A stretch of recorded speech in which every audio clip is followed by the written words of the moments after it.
So, some common answers to the questions again. What would you say the main themes of the headlines on the covers were? We've got sex, sex, sex. The woman is supposed to be strong and independent until she meets the right guy, and how to look beautiful. Do you think any demographics of people would feel offended by what the cover said? Any of the more conservative cultures would be, someone said, no way, no way I would show this to my grandma. Why aren't we promoting healthy non-heterosexual relationships too? That really caught my attention. It was said a few times actually that the very machismo heterosexual relationships that are shown is something that we sort of need to get past in the stereotype that we have on Cosmo magazines. And the last question: how could the cover be modified to incorporate a larger demographic?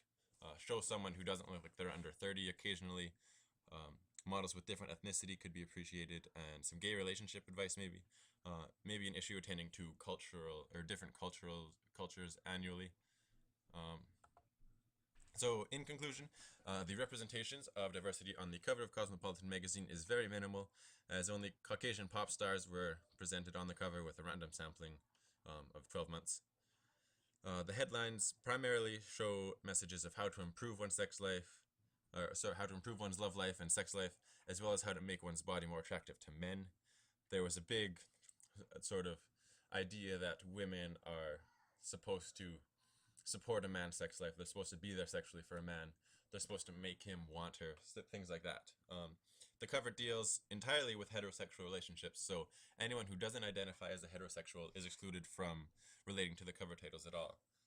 And I think as sort of we break the mold on what a typical heterosexual relationship is in our culture, in our society, I think it's important that we adapt in pop culture and sort of spread, diversify, increase the number of people who we are targeting with our pop culture. And lastly, the cover of Cosmopolitan does not provide any diverse inclusions, rather furthering the stereotypes of the successful white heterosexual woman who place an importance on their looks and relationships with men. One of the things that was said in the answers was sort of a annual diversity or annual cultural diverse issue. That would work as long as we don't sort of tokenize it, make it this like objectification, sort of the like cultural people get their 1 month, culturally diverse or different, I should say. People get their 1 month where the other 11 months are white cover models, things like that. So the results of my analysis of cosmopolitan covers are important to include in education across Canada and the rest of the world. The ideals promoted on the cover of Cosmo are ideals that students will become exposed to through popular culture. So as an educator, it is important to draw attention to the fact that these are not accurate representations of the diversity that exists in society. In teaching about self-representation and cultural identity, it is important to draw attention to the fact that even though cultural stereotypes exist in pop culture, like those present on the cover of Cosmopolitan, the actual diversity of society varies much more vastly, whether it be diversity in race, culture, age, or even sexual identity. So further exploration and inquiry, what I thought could happen after this is sort of the effects that messages displayed by a popular magazine like Cosmopolitan have on the development and understanding of a student's social identity.